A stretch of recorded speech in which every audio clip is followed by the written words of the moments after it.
త్వరలో కేంద్ర మంత్రివర్గ పునర్వ్యవస్థీకరణ ఉంటుందనే ప్రచారం సాగుతున్న వేళ కేంద్ర మంత్రుల పనితీరుపై ప్రధానమంత్రి కార్యాలయం ఆరా తీసింది.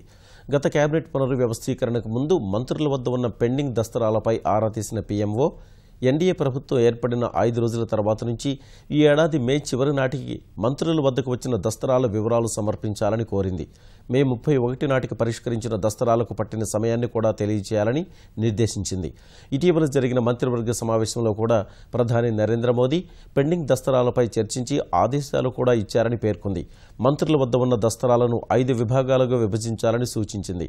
వాటిలో మొదట ఉన్న దస్తరాలను పరిష్కరించడానికి పట్టిన కాలం, మొత్తం దస్తరాలు, పరిష్కరించడానికి ఇష్టపడని దస్తరాలు, చివరి వరకు పెండింగ్లో ఉన్న దస్తరాలుగా పేర్కొనాలని సూచించింది. ఇంకా పెండింగ్లో ఉన్న దస్తరాలను 15 రోజులు, 15 రోజుల నుంచి నెల నుంచి 3 నెలలుగా విభజించుకోవాలని నిర్దేశించింది.